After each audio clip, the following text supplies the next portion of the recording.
Holy smoked sausages on the back of a giant. That's the third time I've recorded that, and that's somehow the one I'm going with.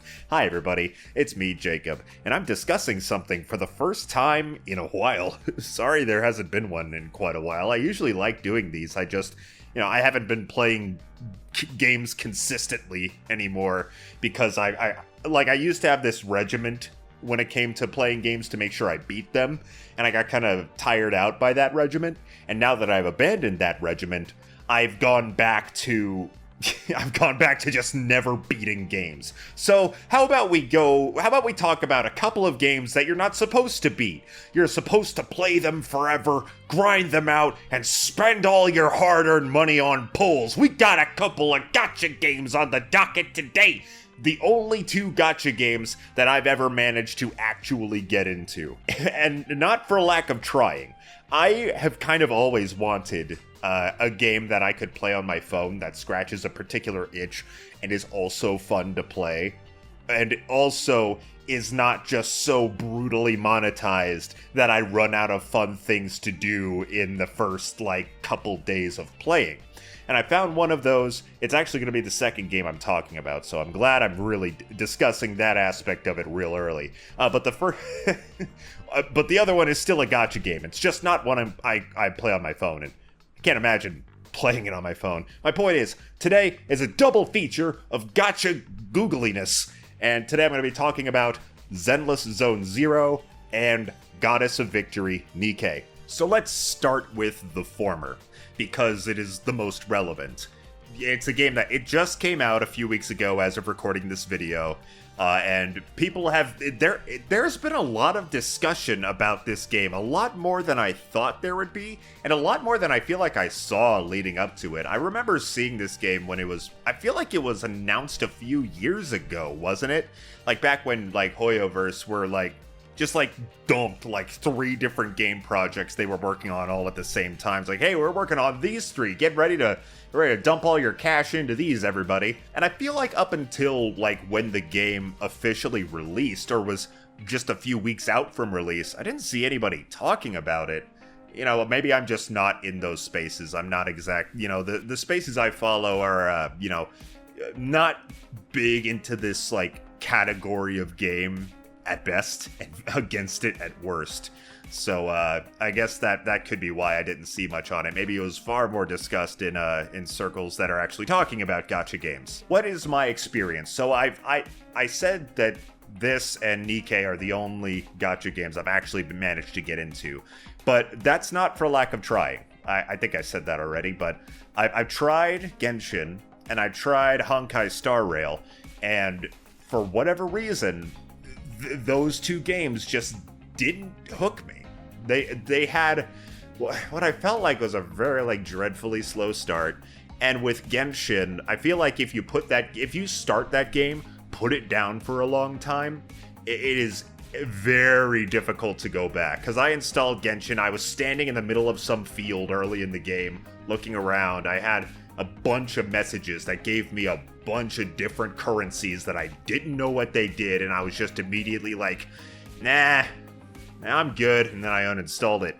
But I mean, I enjoyed, there were aspects of it I enjoyed. Same goes for Honkai Star Rail. I really liked the appeal of a turn-based RPG with a lot of flashy animations and generally simple gameplay. But I just found the introduction of that game so damn dull. I was not hooked by the story, I wasn't hooked by the environment, I wasn't hooked by the characters. There was nothing for me to grab onto. And this isn't Hoyoverse, this isn't from the same devs, but I felt the same way about Wuthering Waves when I tried that. The combat was really fun, and Chiche, I believe is how you pronounce her name, is my absolute girl. She is so cute, and I love her style. But again, the story didn't hook me, and the English dub is really bad. So there's a lot going against it, despite the combat being pretty fun and me wanting to like it. I just couldn't get into it. And, Genshin and Honkai had similar issues minus the English dub, because that's something that, localization is something that Hoyoverse always does, spectacularly. They do not spare any expense there. But Zenless Zone Zero, leading up to it, you'll never believe it. I have a very unique stance when it comes to ZZZ, you see.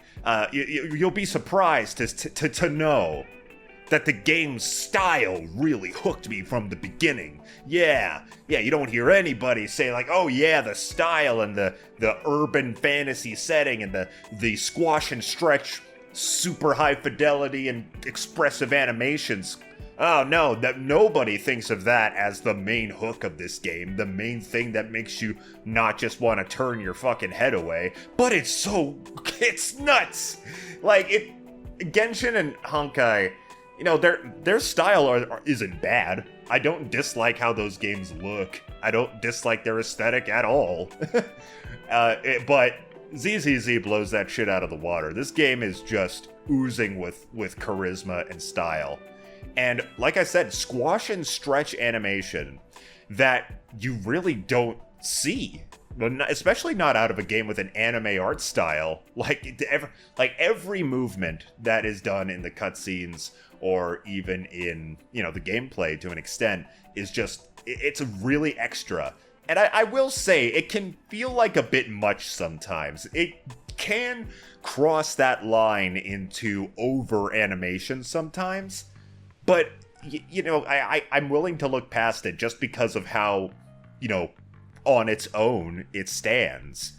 There's no game that looks like this. There's no game that moves like this that I've seen. It's so unique and cool. And even beyond the animation, the aesthetic is right up my alley of this, urban, generally Eastern Asian city.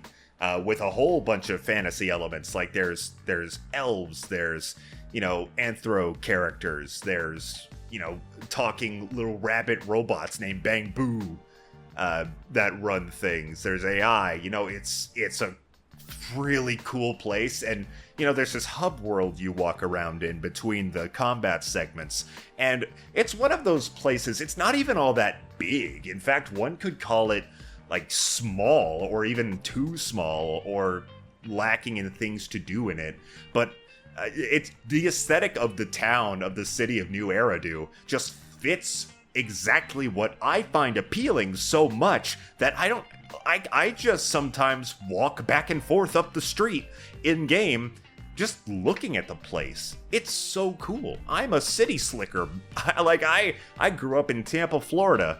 Obviously that Tampa doesn't look anything like that, but it's just such a cool place. I'm down to just hang out there between fights. It's so neat. Now the story in relation to New Eridu, it's difficult to really say, because I will say the story is not one of the strongest parts of the game. I guess the best way to put it is it's post-apocalyptic, which is a pretty unexplored genre of media. There was this incident that they call it the fall of the old capital. I don't actually know too many details about how it happened, but now there's this big orb of interdimensional monster fuckery. Not that kind of monster fuckery, but maybe one day. that you have to go through to get to other places in New Eridu. It's kind of an essential place to travel through for commerce, for transporting goods, or just to get around. You have to go through this place that's filled with monsters, and if you stay in there too long, you could yourself become a monster. And that you don't want. But there are people who are more adept at navigating this place, known as the Hollow, than others, and some of them use it for means that are a bit below what one would call legal. And that's where you get to your two main characters, Wise and Bell, who are collectively known as the legendary proxy Faithin, which are, proxies. Essentially, they're mercenaries who, I suppose the best way that you could say is that they specialize in guiding, clients through the Hollow, or helping people who can't go into the Hollow or are afraid to go into the Hollow to do things that involve going in there. And because of essentially a hacker attack, a DDoS attack, you had to delete your legendary account on this internet called the Internaut. So basically, you are these veterans of their field who are starting from scratch. You're like playing undercover boss and starting from the beginning of the field, which is an interesting... I think that's a pretty interesting premise, how, you know, Belle and Wise are... Well, they're siblings, I don't think I've said that. But they are extremely adept at their job, but they are basically under the guise, out of necessity, they're under the guise that they do not know what they're doing, that they are rookies. And they like, early on, they're just doing these simple jobs, and it's like, yeah, this is... Nobody knows it's us. We can't really convince people that it's us, you know? Because, you know, Phaethon is such a legendary name, and if we just said we're Phaethon on this new account, who the fuck would believe that? So that's an interesting premise. And massive props to something that ZZZ does that other gacha games, such as, you know, Honkai and Genshin don't do, rather. And that is, Belle and Wise, you can choose who you play as primarily at the beginning. They are both ever present in the story, regardless of who you pick, and they are both their own characters. They are not avatars. They are developed characters with their own personalities and their own priorities. Wise, the brother, is this, you know, is very, you know, he's stern, but he's very kind. Almost you would call just like a very boring guy, while Belle is a bit more of a shit. She can be a little bit of a turd, but is also just incredibly, like, kind overall, even though she does have a tendency to tease folk and kind of poke fun at people. And it's so nice to see, you know, actual characters in a game like this that you play as. Now, to be fair, they are not, you don't play as them during the combat. They're just, you know, they're the proxies. They guide you through the hollow while you play as the main units, which I will get to. But still, they're the main focus of the story. And it's nice that they're characters, that they're people I can actually get invested in, and they aren't these just flat-faced, boring motherfuckers who literally by design have nothing to say. It's great. I really love Belle and Wise. I love their sibling dynamic. I love their designs, how they're both, you know, similar, but like, it's like you took the same, like, design sheet and then just assigned some different, you know, personality archetypes to each one of them. Like, you know that episode of Jimmy Neutron where Cindy and Jimmy body swapped, and then Carl, Libby, and Sheen had to, like, use that joystick to drag, you know, both of their personality traits into the right bodies. It feels like that. You just have this, like, blank body, and you drag certain traits to each one of them, and their similar bodies just kind of morph based on what you give them. Like, oh yeah, Wise is this really clean-cut, very normal, very reasonable guy, while Belle is, you know, super cute, but also has a tendency to go feral on occasions. She could insult you without even realizing that you're being insulted, and then, like, 2 days later, you'll be laying in bed like, hey, what the fuck? I hope that made sense. I really don't think it did, so I'm just gonna move on. But of course, Belle and Wise are not the only characters. That'd be fucking weird. Man, I'm making the statements today. You could tell I'm rusty at this. The characters you fight as are the ones you pull for. Except for the first three. The first three are a band of mercenaries known as the Cunning Hares. They're the ones you've probably seen the most in promotional material, and that's Nicole, Anby, and Billy. Those three are a wonderful introduction to this game's cast. Like, you don't actually stick with them for a lot of the story. They're, like, it seems, I'm only through the first 2 chapters of the game, but it seems like every chapter focuses on a different, you know, squad of characters, if you will. The first one is about the Cunning Hares, and they are a wonderful introduction. All 3 of them are so uniquely wonderful. Excuse me. Billy is like if Deadpool was a total wholesome sweetie pie. He loves himself his Sentai. He is a full-on android with a red leather jacket, A pair of big old guns, white spiky hair, and the squashingest, stretchingest animation I've ever fucking seen. He is an incredibly sweet dude who just loves to, who loves to nerd out on the Starlight Knights, which is this like in-universe. Like I said, it's kind of like it seems like a Sentai kind of show. Like an action hero, superhero kind of thing, and he wants to replicate them. And he's just this pure of heart, dumb of ass kind of character. He's just got he got like half a brain in that robotic head of his. But man, he's just always doing his best. He's really hype. He's really sweet. I love Billy. He's a good man. He's super cool. Then you have Anby, who I thought I would be kind of bored about because she's that monotone, like, very serious presenting kind of character. But first of all, she's one of the most fun characters to play, I think, and that's probably by design. I just love how fast she is. I love her sword. I love her electric attacks. But she shows so much personality in her, like, bluntness, in her deadpan delivery of absolutely everything, including like when she's humming like movie theme songs to herself as she's like she's seeing the world as a movie, and she compares events that are happening in the story to films that she's seen, and it's really cute. And how she fucking just hums to herself like, yeah, this is where the theme song would go. It's fucking really charming. I did not expect, like, when I saw Anby, when I saw the way she behaved, I did not expect her to be as charming as she was. But then there's Nicole, who is just, well, first of all,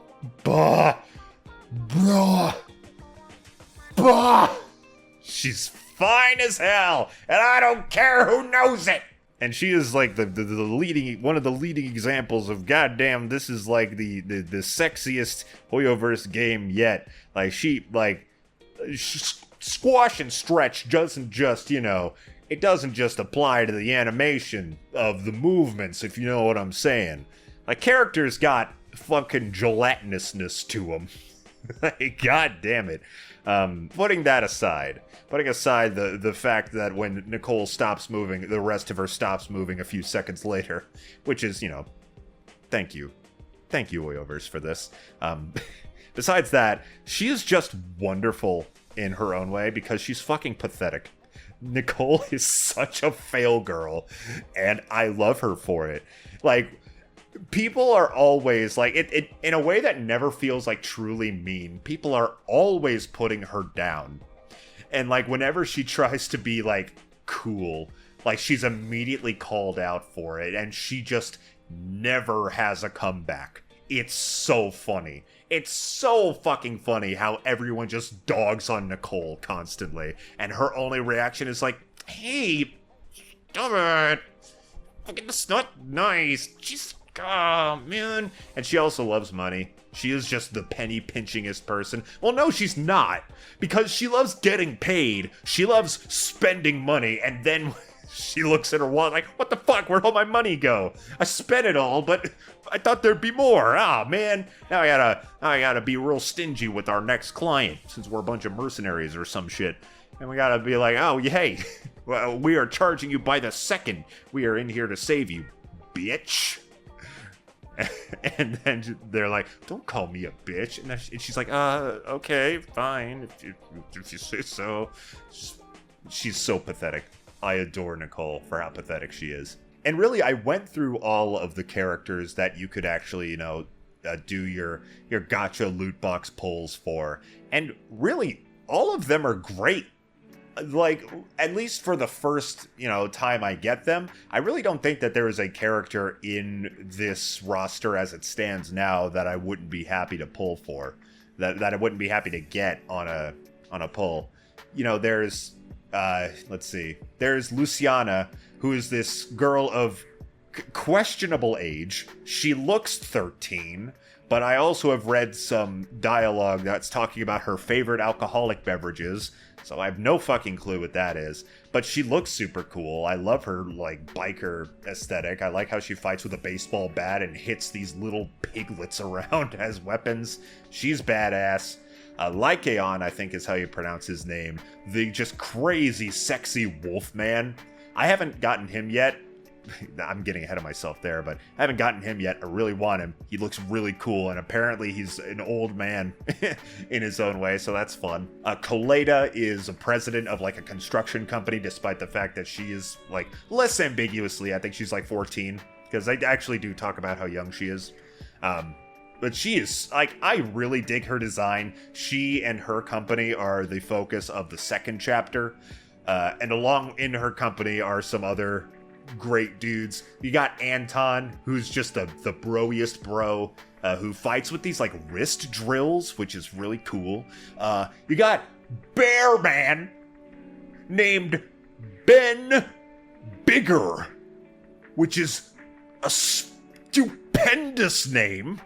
And I love him. He's a sweetie pie. He's a really shy big man who fights with a pillar with a meat tenderizer on the end of it for some reason, and he's actually really fun to fight as. He has like his special move is like this Smash Brothers ass, like kind of like Joker in Smash Brothers, how he has this like thing that's on one end it's a parry, but like when you let go of the button it like unleashes the damage that like was sent to him. Airplane. Like, he's slow and he's lumbering, but that armor counter move is so fun. And then we can't forget Grace.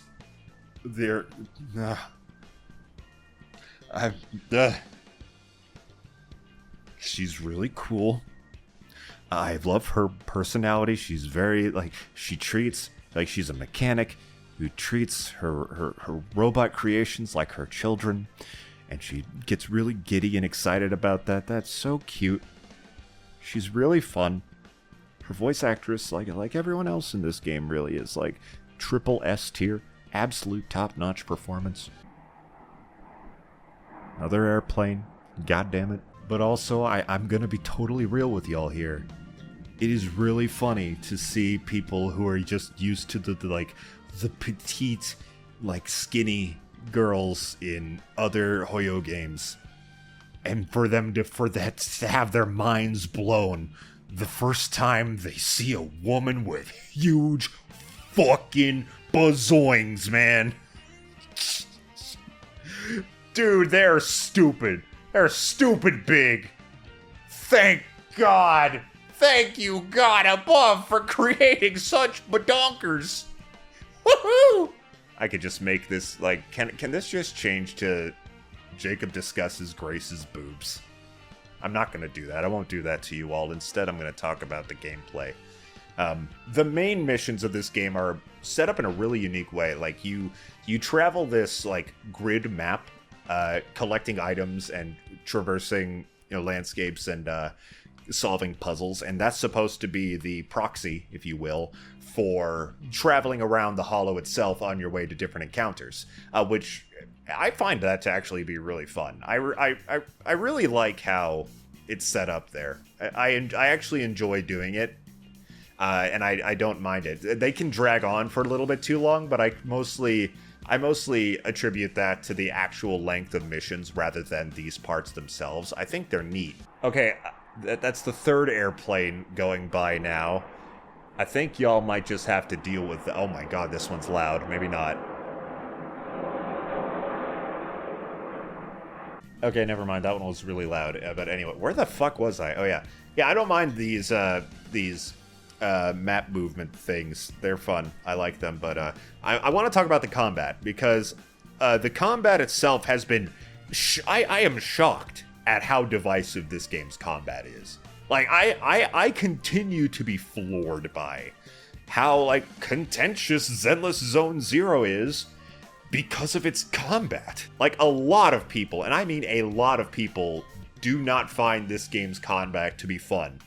They don't find it interesting. They think it is far too shallow for their tastes, which, on one hand, I see that. It's some people were seeing the, flashy combat of this game and was expecting something a little bit more akin to a Devil May Cry or a Bayonetta, a more dedicated, high quality character action game, and it really isn't.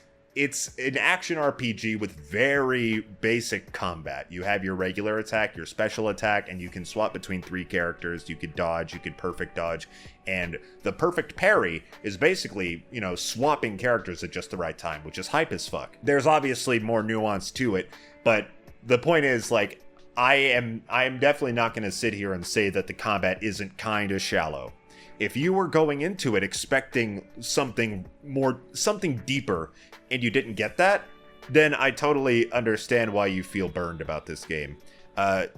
However, I like, it feels like I see more of the complexities of the game's combat the more I play it. I've probably put a few dozen hours into the game at this point, and I still find the combat to be very fun. Do I wish it was deeper? Sure. But I'll be real, if the game was too complex, if it was as complex and deep a combat style as something like Devil May Cry, I wouldn't be as incentivized to play it every day, like a game like this is supposed to be. You're supposed to, like, hop in, do your dailies, do some story missions if you want, and then put it down until tomorrow. That's how these games are designed. They're designed with phones in mind. To be honest, even with its current, like, simple design, I cannot imagine playing this game on a phone. I cannot imagine it. If you play ZZZ on a phone, please leave a comment and tell me how you managed to do that. I haven't tried it, but I can't imagine doing that. For a few reasons. First of all, it is, even though it's still pretty basic, it can still be pretty frenetic. You can be surrounded by enemies. You will need to keep an ear out and an eye out for cues in order to dodge at certain points. Otherwise, you'll start taking damage, and depending on how the difficulty level of the mission you're on is, you very well may take a lot of damage. And another reason I can't imagine playing this game on a phone when I'm out and about, like I would expect a mobile game to be playable in the scenario like that, is that I'll be real, some of the main story missions at the very least can take way too fucking long.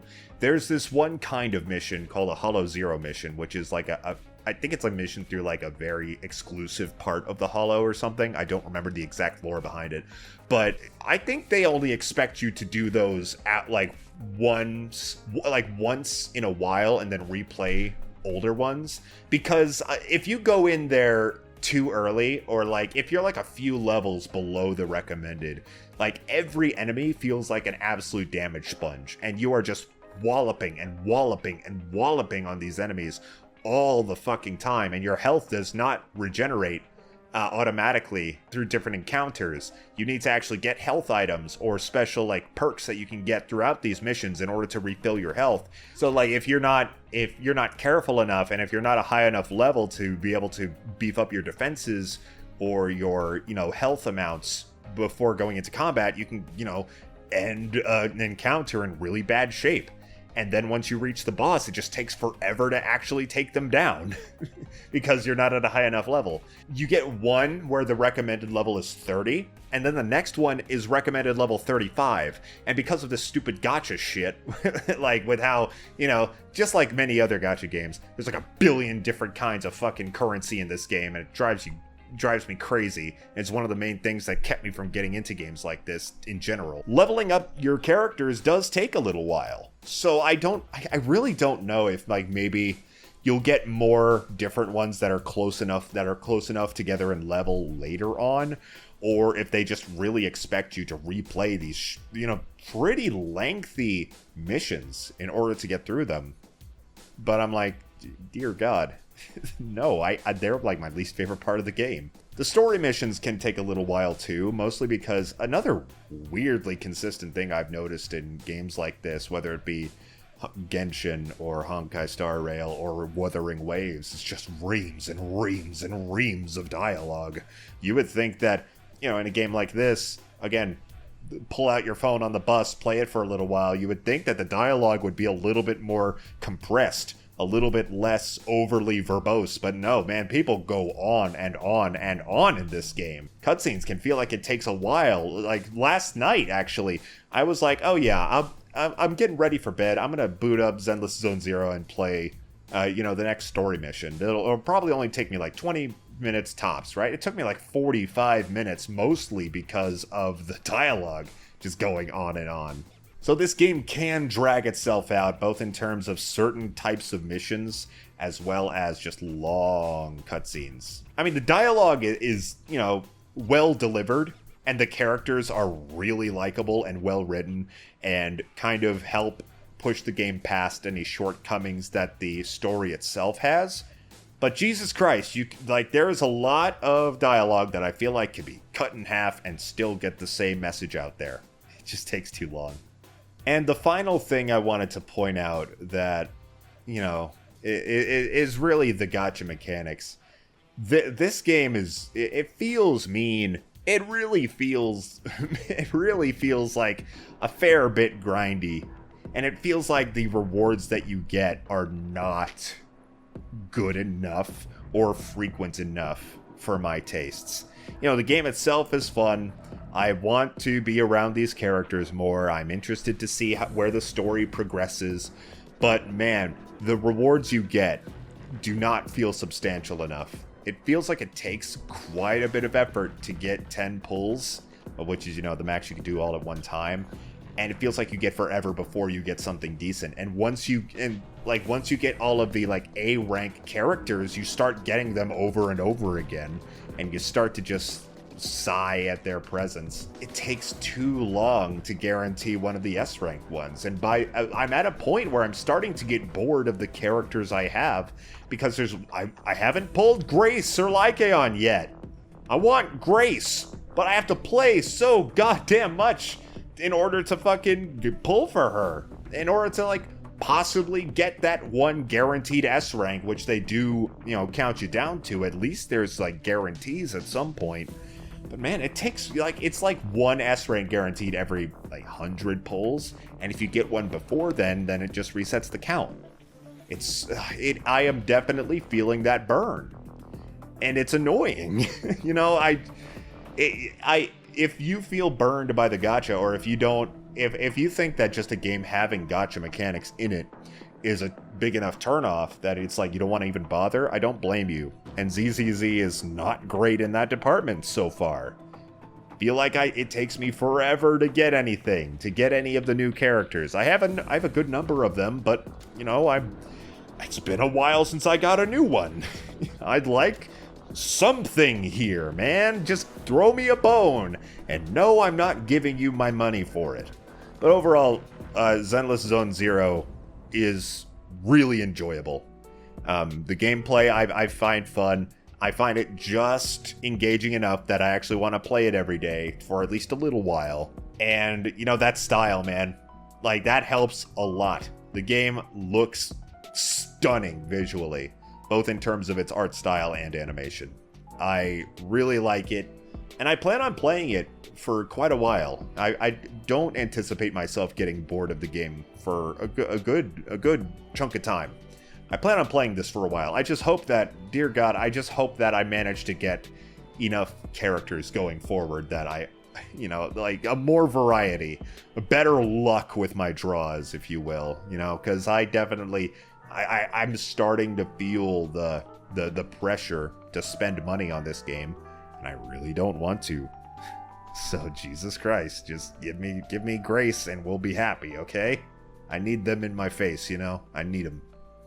Okay, that's enough of that. I apologize for acting so inappropriate and perverse in this fashion when talking about Grace. But we're done talking about ZZZ now. What's the next game on the docket? Shit.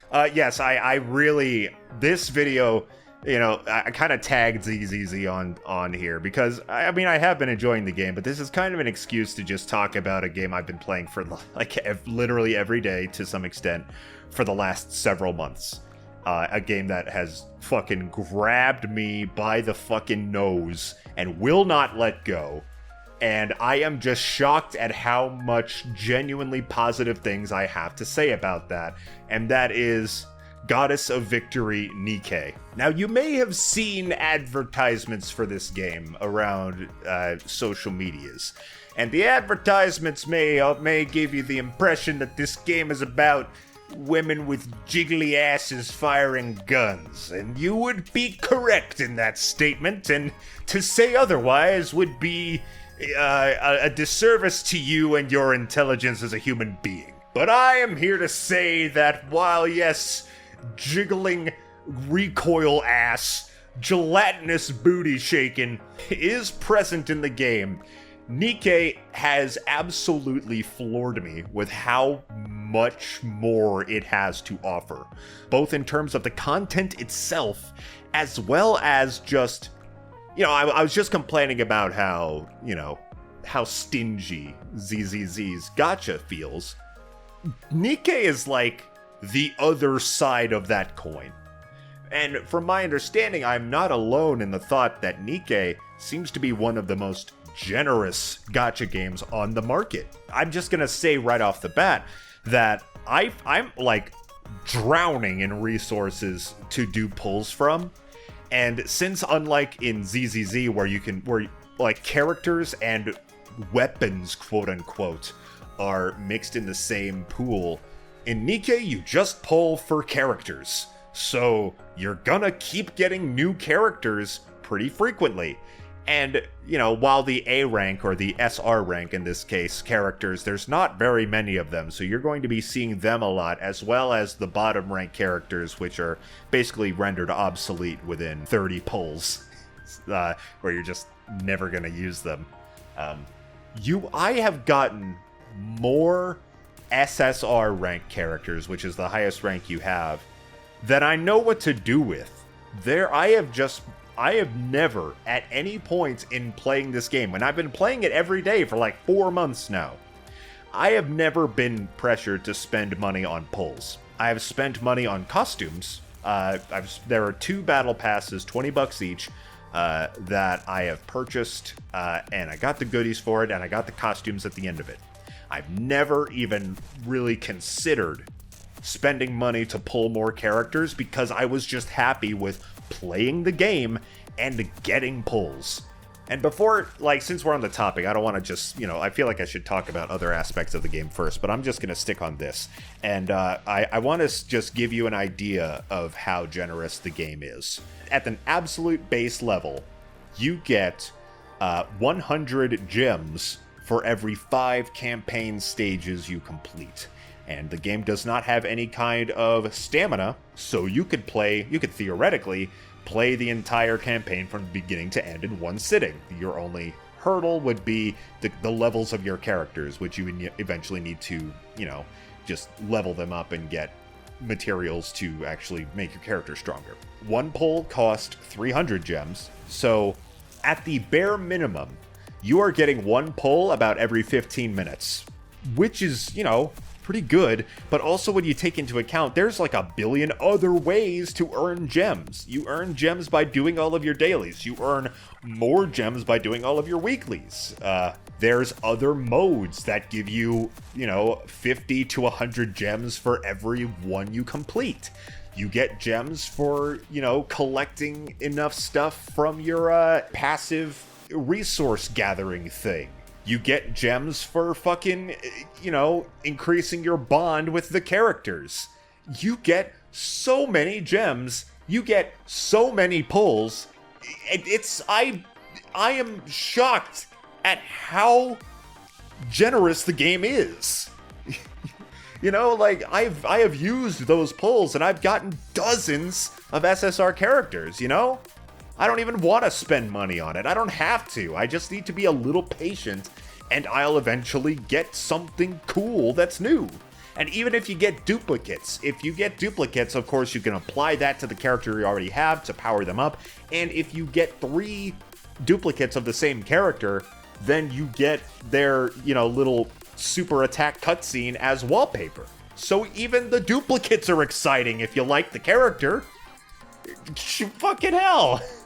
This game does so much right in terms of gacha. It feels so good, to play, to get rewarded, and to, just be like, oh, hey, I have enough gems for a 10 pull. Let me go ahead and do that. Oh, hey, I got a new character. Oh, hey, I'm one dupe closer to getting, my the wallpaper for this character I really like. All right, awesome. Or, and even if you are unhappy with the pulls you've been getting, every pull gets you a ticket. And if you're pulling for an event character, like a limited time pull, then you get golden tickets. If you get 200 golden tickets, which is a lot, I'll tell you that, it is quite a few, but if you get 200 of them, you can redeem those for a special event character. Whichever special event character going on, you could just get them. So, if you do enough pulls, which you get plenty of, you'll eventually get a guarantee of a specific character, and you can save those tickets for when an event comes, and I'm like, oh, fuck, I want that character real bad. I'm gonna drop those 200 tickets that I got for a goddamn nothing and get this character. It is just, I'm continuously stunned at, especially now that I've gotten into ZZZ, and I'm just unfulfilled by the rewards of the game. And I'm like, wow, I feel like playing Nikke first has really harmed my ability to get into other gacha games, because this is just so, you're constantly rewarded for playing the game. It's like a video game. It's crazy. So that's how it compares as a gacha game. Now to go on to, the actual content of the game. As I mentioned, jiggling asses. This game, you need a very high tolerance for fan service to enjoy this game, which is something that not everybody has, which is totally fair. The characters, all of the units are women, with the one exception being Pascal from the Nier Automata collab that happened a while back. Pascal, the one absolute Chad among the women. What a dude. I wish all the best of health to Pascal. He deserves it. All of the units are women. Many of them are just fucking, this game was almost too much for me. I consider myself to have a pretty high tolerance for this shit. I find it to be a lot of fun, as long as you don't, take it too seriously, both in terms of, your dislike for it or your overwhelming like for it. As long as you don't take it too seriously, I think it's fun.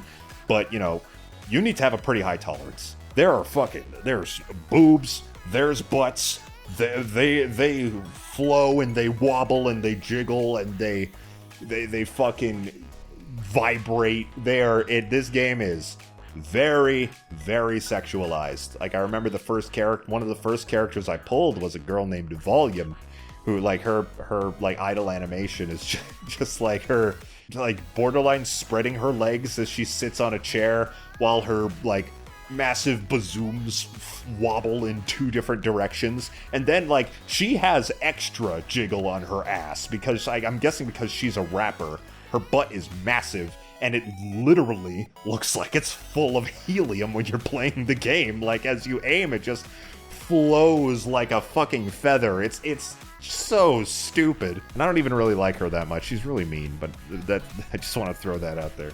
But why? Let's say that you are on the edge of your tolerance for things like this, where it's just yeah, I can, if the content is good enough, I can get past some, a level of sexualization that I'm not really, a fan of. What's here for you then? A lot, actually. Way more than I expected. It's practically become a meme in the community, almost pleading with people, be like, yeah, the game is stupidly horny, but the story is really good. And it is! The story is actually, ZZZ's story is okay. Nikke's story is unironically excellent. I'm not even halfway through the content that's currently available.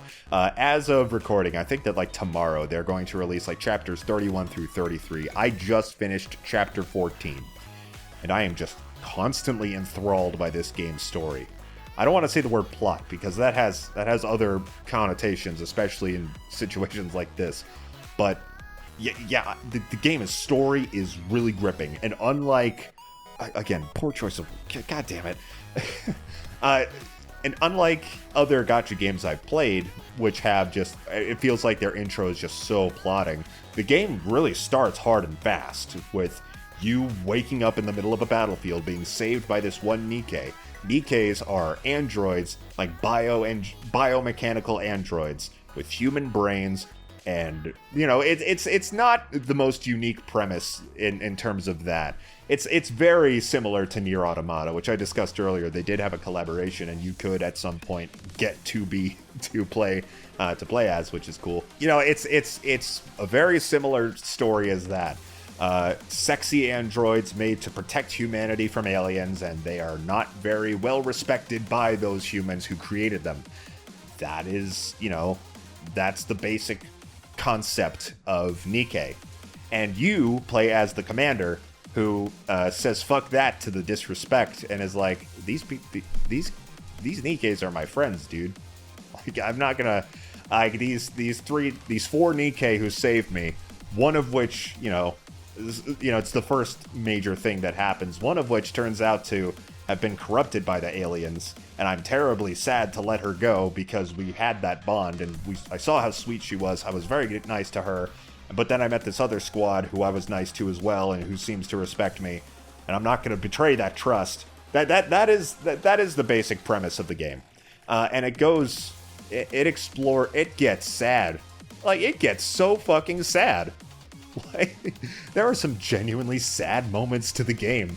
I am just, throughout every bit of your adventures with these three, with your main squad of Anise, Neon, and Rappy, I am just constantly wondering, like, oh my god, what's going to happen next? Or just leaving a chapter, like, with my mouth covered in certain ways. Like, just floored.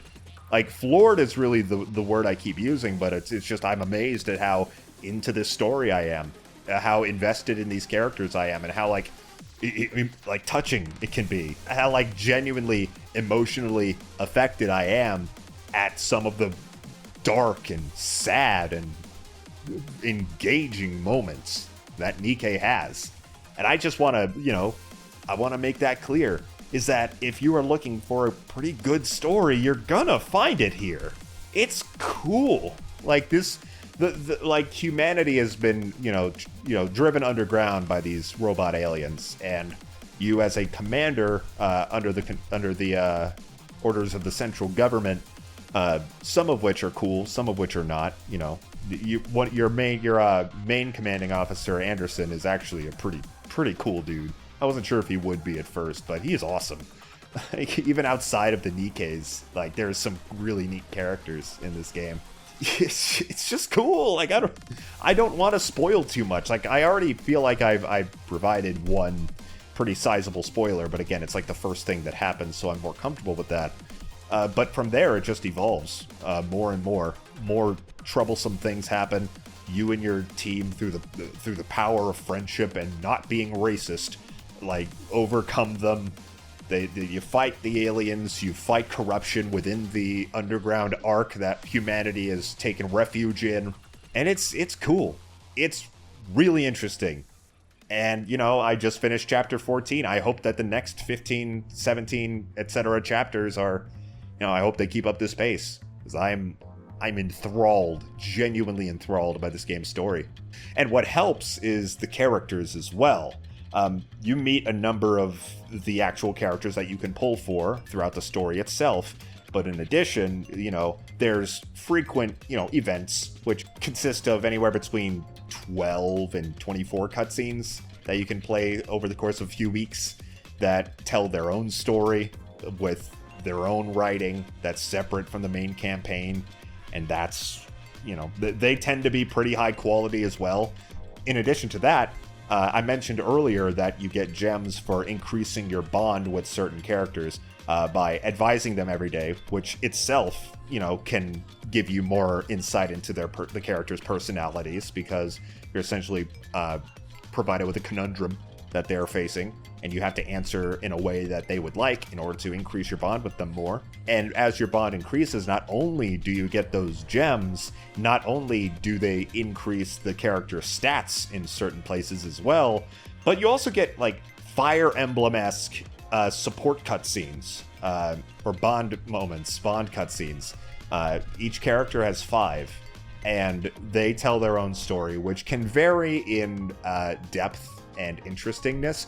There's some characters, like, for example, The Bunny twins, Noir and Blanc, who don't get me wrong, I absolutely adore them. They are some of my favorites. They're really cool. You know, it's funny because they're twins, but they look and act completely differently. Noir is like tall, super fucking juicy, dark skin, super shy. And Blanc is, I don't think she's as tall. She has very fair skin. Her outfit is white. Her hair is white, and she's much more outgoing. Both of their Bond cutscenes, it just kind of boils down to like a dating sim scenario, and I'll get more into that later. But then you have a few others. The example that always comes to mind is Naga. Now, Naga, you look at her, it's like, oh, she's a cute like student. Like, oh, she seems, you know, adorable, maybe a little quiet or studious and intelligent, and she is.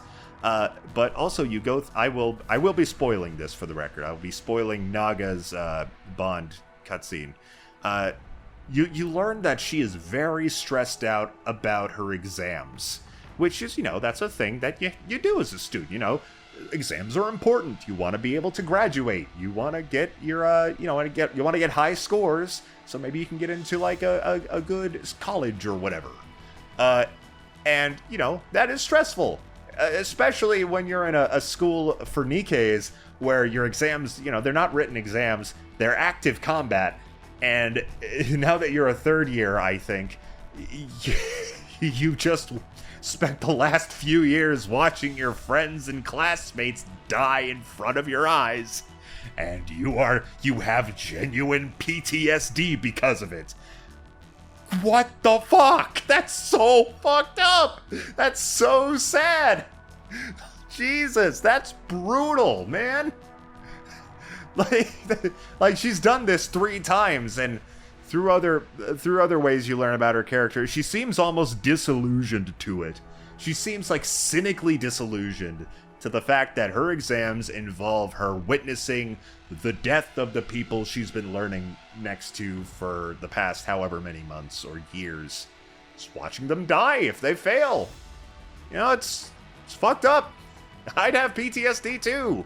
Another group of characters I really like are Underworld Queen, which are a squad of crime bosses, essentially. They seem to each control their own, you know, crime syndicate in the underworld of the Ark.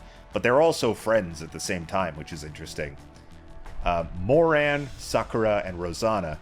They're all 3 of them are really fucking cool in their own ways. Sakura, this might be sacrilege. She's not my favorite of the 3, possibly because I haven't actually gotten her yet.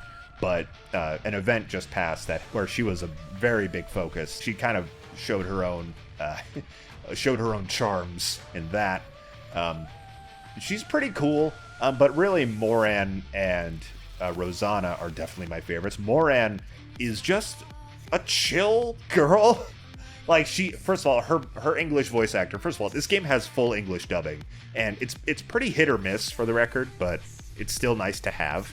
Her voice is like super deep and soothing and cool sounding. And she's kind of a hype beast at times, and despite being a crime boss, she has a very oddly strong sense of honor. And for her Bond story, it involves the fact that her company is in dire financial straits, so you help her out in raising money by essentially becoming debt collectors. So, like, oftentimes you and her will go to somebody's house after being requested by, hey, this person owes me some money and I haven't heard from them in a while. Can you check on them, please? Yep. Bang, bang, bang. Hey, open up. We're here on behalf of this motherfucker. You owe her some money, right? And then they open the door. It's like, oh my God, I am so fucking sorry. Like, dude, medical bills have been horrible. My mom's been sick. Like, I've really been meaning to get back to them. Please. Just tell them I need more time, okay? And Moran's like, oh, dude. I'm sorry, man. Yeah, no problem. I'll go tell the client that you just need a little bit more time. You're alive. They were actually worried you died or skipped town or something. I'll go tell them you need more time.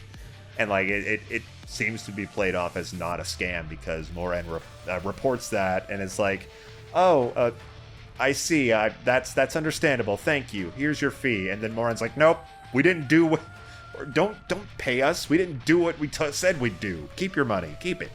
What a cool girl. Rosanna is a bit more forthright. She's a bit more violent. She's a bit more morally questionable, but she's also like 20 times hotter. She's so fine, man. She has got that massive Dami energy. Really fucking cool. Her design is cool, like genuinely. She's got this like pinstripe vest, this big fur coat, this Tommy gun that she's always holding, her black and white hair. Again, a very sultry and smooth English voice. Like she don't want to let you go either. So you got to respect that as well. She wants and then she takes. You know, she takes what she wants. And I'm going to get into that a little bit more shortly. After I mention the main three characters I mentioned, that is Rappy, Neon, and Anise. Neon seems to get the short end of the stick. She's really sweet. She's also a gun nut, which is interesting. She's just all about that big firepower that she's always talking about. And she, again, relatively pure of heart, dumb of ass. Like she seems kind of oblivious sometimes. She doesn't seem to have much going on up there except firepower, and that's cute in its own way, but she doesn't seem as deep as Rappy or Neon. Rappy herself, she seems the straight man of the situation, and I want to compare Rappy and Anise real quick because their bond, both of their bond cutscenes really help build the world of the arc and what Nikkes have to go through in this place, and it's what they're both two of the things that really helped me get as hooked onto the story as I am. Rappy just kind of, she's very straight-laced, the straight man, serious, all usually more about business, and she just kind of sadly accepts the situation that Nikkes are in. She's like, yep, Nikkes are literally incapable of denying a command from a human, and yeah, that's rough. But, it is what it is. I'm just gonna keep doing my job. Sigh. And it's like, you feel bad for her. She's just so resigned to the troubles that she has to go through in her life. But then I'm gonna compare that to someone who has become, like, one of my favorite characters of all time in Anise, who has a very similar mindset to Rappy, where she is not happy with the lot in life that Nikkes have to go through, with the discrimination they face, the way that they are seen as just weapons for war and nothing else, and totally disposable. But she approaches it in a very different way. She is outwardly cynical. She tries to have a sense of humor about it, a very dark sense of humor about the situation, and she's a lot more outspoken than Rappy is. But she does it in a way that's funny. Like, she tries to, have this cynical and dark sense of humor about everything that's going on, about the darkness that is humanity's current state, the way that Nikkes are treated, the state of the arc, as well as the state of the surface as it's being, ravaged by raptures. She's just kind of a shit about it, and she's just absurdly relatable and endlessly charming. Anise is genuinely a spectacular character who I love dearly. She is so funny. She is so charming. Her outlook on the world is almost scarily similar to my own. I don't talk about it often. I actually have a very negative mindset in terms of the world, around me. I don't like to talk about it, mostly because both because it's just kind of a bummer. I don't want to bring down the mood. And if you don't have a negative mindset, I don't want to convince you to have one, because please hold on to whatever hope you have. That's all I'll say. But her outlook on the world, and the way she chooses to, express that and cope with it, is very relatable. Anise is so cool. She's such a chill character, and she is so genuinely funny. And her English voice actress is one of the best in the game. She absolutely kills it.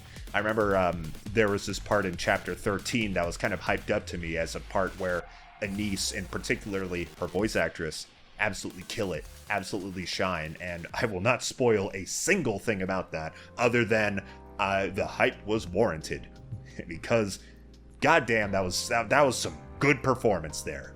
Now, I have touched on this part a little bit. Like, it's not I will say the sexualization of this game does not end at the character designs.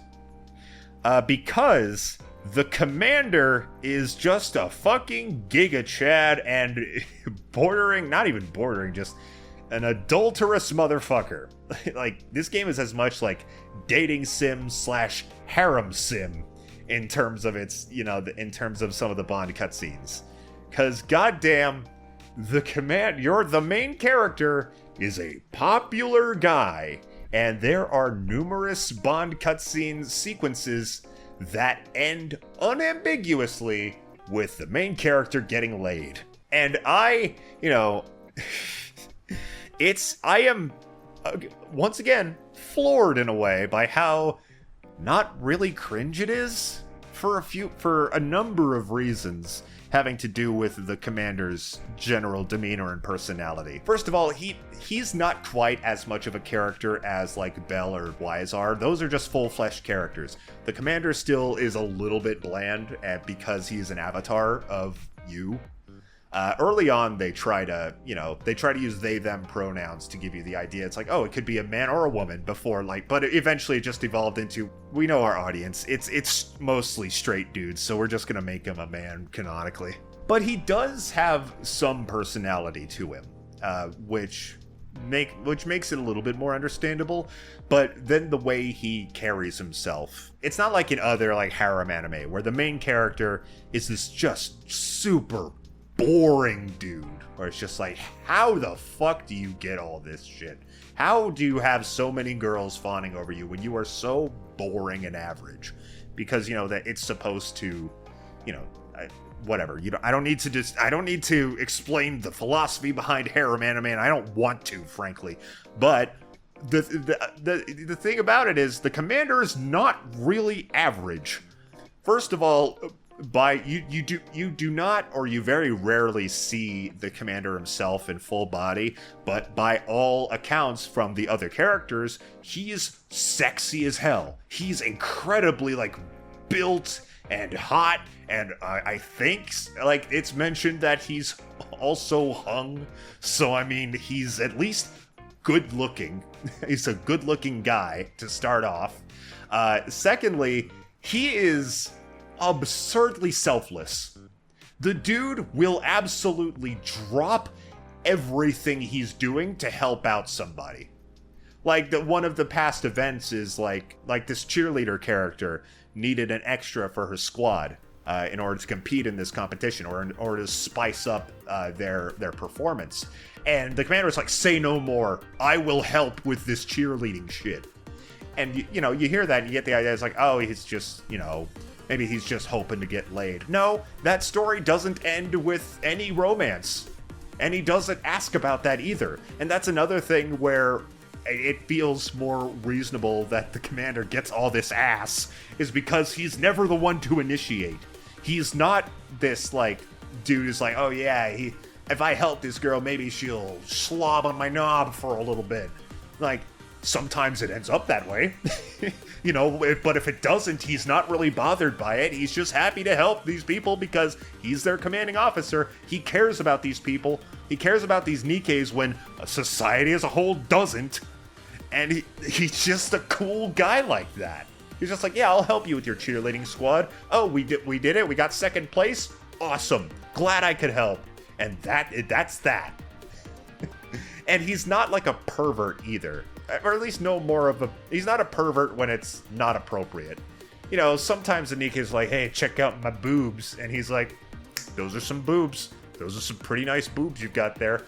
But he's not just he doesn't drool over the Nikkes for the most part. Even when presented in scenarios where he would almost be forgiven because they're just presenting themselves so directly.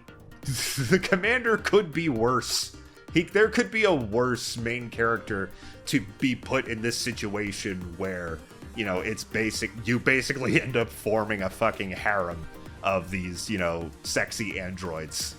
It makes it at least, maybe not entirely realistic, because there's plenty of scenarios where it's like, oh, you've helped me, allow me to reward you with sex, commander, which is, that's that's a pornography plot, let's be real. But at least you look at the way the commander carries himself, and the fact that not every, I wouldn't even say most borderline of the stories, at least the ones that I have sat through in terms of the Bond cutscenes, a lot of them don't end with romance at all. A lot of them are just a story. A lot of them, they just tell a story about the commander and this particular Nikke having some kind of misadventure, or the commander helping the Nikke with something. Like Naga's doesn't end with romance. Like, she just pours her heart out about her PTSD, and, you know, the commander's not like, oh man, you know what would really help you with that? My wiener. That doesn't happen. And, you know, to an extent, it feels like the bare minimum for a man to do. But at the very least, compared to other characters in his situation in media like this, at least you can look at it and be like, I get it. I mean, he's hot. He's super nice. He doesn't, you know, lust after everybody unless they actively show themselves to be lusting after him first. And that, in that case, he will be like, are you sure? Are you sure you want to do this? Because if you say yes, we're going to do this. But if you say no, it's no problem, okay? Goddamn, I haven't talked about how this game plays yet. I mean, the actual gameplay, I will say, is only a small part of it. A lot of the game is going to be focused on stories and character development. I'll be totally real. But, you know, the gameplay itself is also really fun. There's probably a better example than this, but the gameplay reminds me of that old, like, arcade game. I think it was an arcade game, Wild Guns, where, you know, you are behind, your camera's behind the shoulder of a stationary character, and you just aim at waves of enemies as they come towards you and as they appear in front of you. And you swap between 5 different characters as you're out on a mission, blasting alien robots. You have, you know, some characters have assault rifles, some have shotguns, some have sniper rifles, some have miniguns, some have rocket launchers. I think those are like the 5 main kinds of weapons. And the gameplay is actually really fun. And unlike Hoyo games, where they put the games on the phone because they can, and that's where they think they're going to make the most money, but they obviously were made with a controller in mind, Nikke was obviously built from the ground up to be comfortable to play on a phone. First of all, it works by holding your phone vertically, which is something I've like, of all the other gacha games I've tried, it's like the only one that does that, and that's really cool. And how do you control it? You drag your thumb on the touchscreen to move the crosshair. If your crosshair goes over an enemy, you start firing immediately, and you can touch certain icons on the screen to switch characters, to activate supers, to activate abilities. It's comfortable to play on a phone. And there is also a PC client, which works pretty much the same way, but with a mouse. So, the gameplay is really fun. There's not really much else to say about that, other than, the gameplay itself, actually the shooting, is a lot of fun, and is completely made for phone controls, which is, you would think that for phone games, it'd be less of a rarity, but no, this game was made to be played, you know, in vertical mode, with one hand, haha, and with your thumb dragging across the screen. It's, you know, it works great. Another thing that really makes me want to give props to the game, and it's it's aspects that I have talked about throughout the game, throughout this video. The character designs, the English voice dub, the interesting gameplay, the good story, the tons of mini stories you can experience, the stories of the events, which are actually usually just as engaging, at least as the Bond cutscenes are. This game fucking smacks of effort. Like, I compare this to another game I tried, and if it gets better later, I apologize, but again, it didn't hook me, and that's Azure Lane, which, I swear to God, it plays like a fucking Newgrounds game from 2006. The actual, it's kind of like a shmup, but the animations just feel super lazy, and I found the game incredibly dull.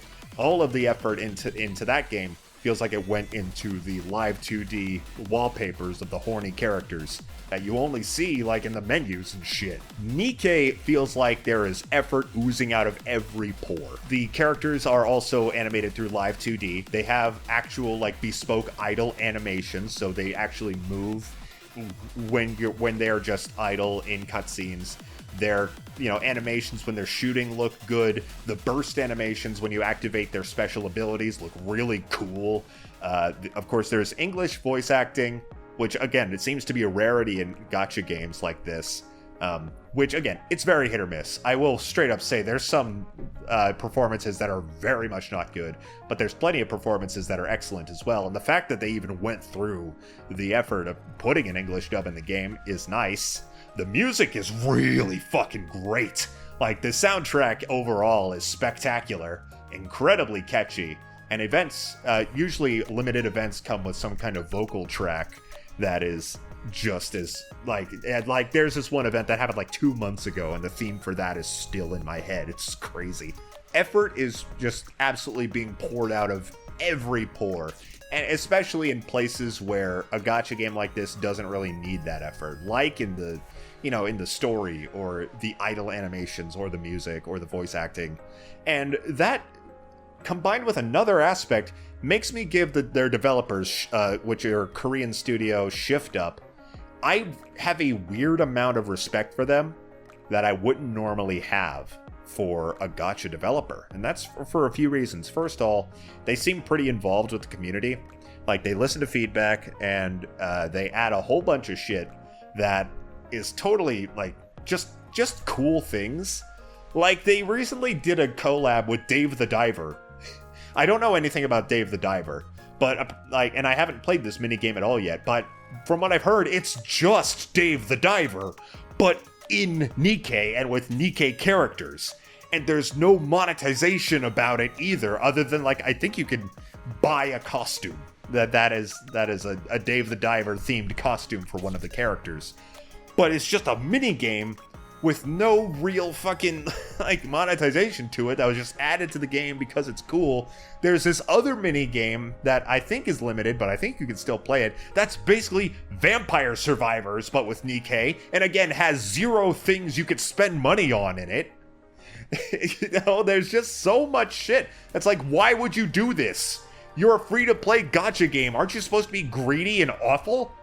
No, like, on top of the really generous gacha system, there's just a whole bunch of little things in Nikke that really don't need to be there, but are there, and it's so cool that they're there to begin with. And you know what Shift Up did with that money once Nikke took off? Now, I don't think this is the exact timeline, but it'll still get my point across. Nikke was a massive success. And if you see from, other companies like, Hoyoverse being the biggest example, what do you do when you have a wildly successful mobile gacha game with a ton of microtransactions?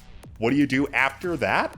You usually make another one, right? You usually make another free-to-play gacha game with, stuffed with microtransactions that you can make just infinite money on. You know what Shift Up did? They made Stellar Blade. They made a highly polished, AAA, single-player action game, which, by everything I've heard, is really solid, with no microtransactions. What a miracle. I consider Stellar Blade's existence to be a fucking miracle. By all accounts, this game that, Nikke, I won't say it's not trashy. It's a very trashy game that probably makes a lot of money, mostly based on how trashy it is. And it's not perfect. Gacha games, by their nature, are predatory and not super cool. I'm not going to sit here and say that Nikke is good, like, in that way, or that it's, holier than thou. I'll be real. There's some costumes that they sell in Nikke that are $60. $60 costumes. That's too much money for a fucking costume. And I'm not okay with that. But the fact that I am not really compelled to spend on this game, whether I could or not, whether my financial situation would allow it or not, and the fact that they actually assigned resources to be fair, they probably got a bunch of funding from Sony, since it's a PlayStation exclusive, to make a single-player, microtransaction-free action game from the same studio. There's something there I can respect. I can't deny that I look at that timeline of events, and the fact that Nikke is still just, like, I believe it does have that reputation of being a pretty generous and not as predatory as other games gacha game, and then seeing they made a single-player AAA action game after that, I can't not respect that to an extent. And sadly, I want to end off on a possibly sour note, and the fact that that segment could be considered a time capsule. We'll see how well that statement ages, because news recently came out that Shift Up have gone public. I hope to God that shareholders do not ruin this game's generous monetization.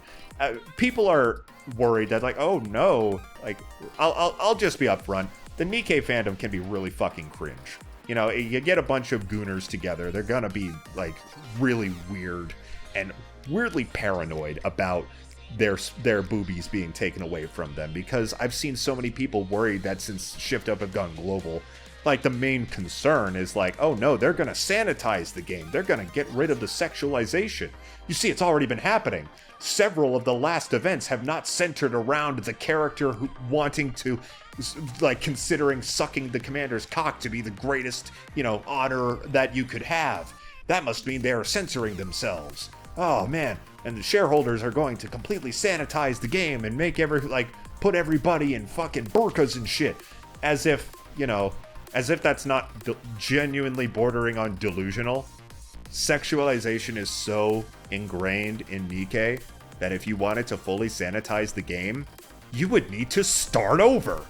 And it's insane that people are just so paranoid about this imaginary censorship boogeyman that they look at that as the main concern about Shift Up going global, and not the possibility that we are going to see them be stingier with in-game resources, stingier with pulls, possibly more expensive cosmetics.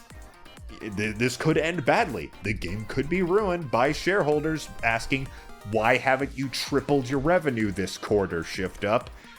Be more aggressive with your fucking monetization and ruin the game.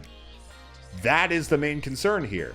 I hope to God that doesn't happen. I hope that this, you know, that last segment about my respect for Shift Up and the generosity, quote unquote, of the gacha mechanics, I hope that that does not get ruined by Shift Up going public. But you know what? In the state the game is in right now, Nikke is really good. And if you can get past the just piles of cheesecake that this game presents to you, you'll find a lot to like. The game's really cool, and you know, if you were turned off by if you thought at the very least, oh, this is just another one of those horny ass mobile games with not a lot of substance and a whole lot of tits, there's more to it than that. And if you can get past that aspect of it, give it a shot. It's actually really great.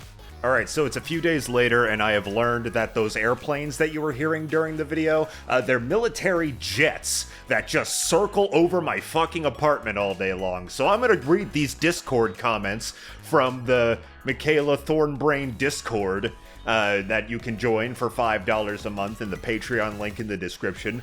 Real quick before they just start to do their stupid air show. So let's get this over with. Richie says, I still haven't played a lot of ZZZ. So many games and projects to juggle. Good choice. Please juggle those. Unlike me, where I'm just smashing a bunch of different games together without beating any of them. But of what I've experienced, I love the atmosphere and overall just vibe of the world. I love fantasy, but I especially love a merge of fantasy and modern settings, and seeing it done so effortlessly in this game is very delightful. And the animation is so fluid and pretty to look at as well. All of it has just been a massive treat so far. Well, I'm glad to hear you've been enjoying it so much. The style really does just fucking grab you and strangle you in and makes you want to keep playing, even if some bits of it are a little bit monotonous or kind of shallow. it's just so cool. It is such a good-looking game, and that really goes pretty far. Stones the Hedgehog, aka Disaster Dracula, says, haven't played them myself. ZZZ looks rather fun, but maybe not all that deep gameplay-wise. Nothing against it, though.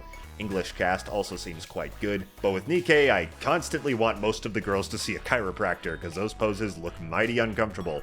Also, a lot of the designs are totally, yeah, and then a gif of some sweating duck that I do not recognize.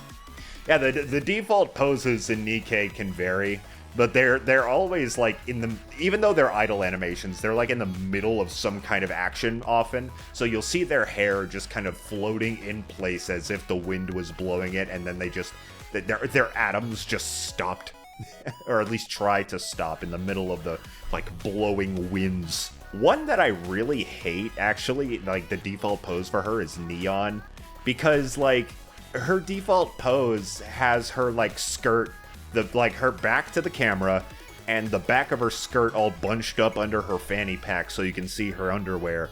And like that just looks really stupid. Like, it doesn't look sexy, it just looks dumb.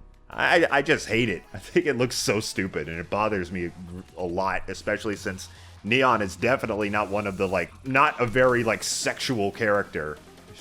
All she cares about is guns, so to have that little bit of constant present fan service with her just feels pointless. And finally, Cactuar David says, I have too much to say to put both games in one paragraph.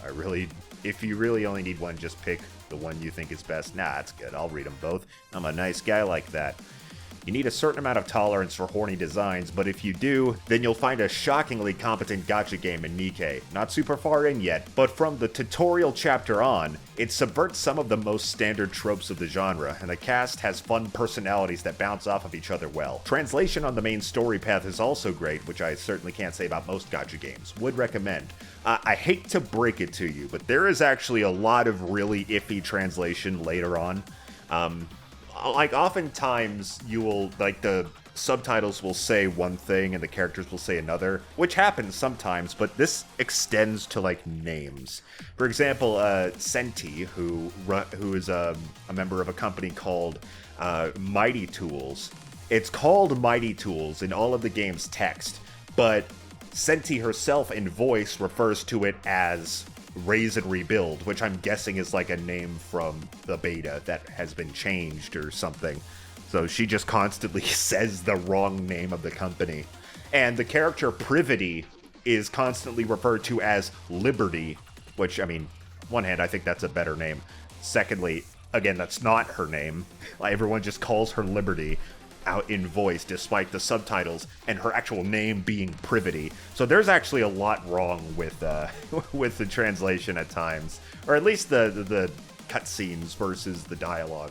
And another weird thing, I don't understand this one. Whenever the text says just 3 question marks as a general sign of huh? When the characters are confused about something, they'll always say, "What is that?" Even if that doesn't make any sense in the dialogue itself. It's very strange. Not gonna lie, I've never been a fan of Hoyoverse character designs, with extremely rare exceptions, until ZZZ, which has absolute banger character designs top to bottom, and all around great voice acting. The overall art style is incredible as well. I love the old videotape/CRT vibe of a lot of it. I've heard people be kinda down on the gameplay, but I think it's stylish, punchy, and perfectly suited for mobile play. Would also recommend. Man, I really am glad that you're enjoying it in the mobile gameplay side. I really can't imagine playing it on my phone. But also, to be fair, I have a Steam Deck, and it actually runs perfectly well on Steam Deck. You don't even need to really jump through many hoops to get it to run. You just need to hop in desktop mode and install it and make sure it's running through a certain version of Proton, and it'll work perfectly. That makes it it makes me see the advantages to run it as a mobile game, but without any of the discomfort of it actually being on my phone. It's nice. It's a great Steam Deck game if you have one. It's really easy to download. You do not even need to do anything fancy, or because with some non-Steam games you need to jump through a few hoops to make sure you can get it to run. But with ZZZ, it just works, and that's great. And that's it for Discord comments, and that's it for this massive Jacob Discusses. I've already edited the audio, and it's, even before this, it's a long boy. Sorry about that, but I was talking about 2 games that I have a lot to say about. Yeah, I recommend them both. ZZZ is really cool, a lot of fun, even if the gacha is mean. Nikke is really cool, a lot of fun. Gacha is not mean, and as long as you can deal with the just shameless character designs, you'll find a lot to like in Nikke. I like, if nothing else, if you take nothing else away from this video, because I'm sure a lot of you have seen ZZZ plenty already, but Nikke may not be on your radar, maybe because you were turned off by the ads you've seen or the reputation it has. Like, give it a shot. You know, it's free to play. You know, just give it a minute, see if you like it. I hope you do. It's really cool. But so is ZZZ. And so are you. You're cool for watching this fucking hour-and-a-half long video. If you wanna fucking submit Discord comments for any future Jacob Discusses, donate $5 to Michaela's Discord. I mean, donate $5 to Michaela's Patreon. Link in the description. She deserves it. She works hard. She works hard on this channel. She works hard on her personal channel. She works hard in life. She deserves your money. Give her your belongings. Submit all of your worldly possessions to Michaela. I hope she approves of this message, because she did not ask me to say it. But anyway, thanks for listening. Have a great day. Play both of these games if you want. Hooray for boobs. Goodbye.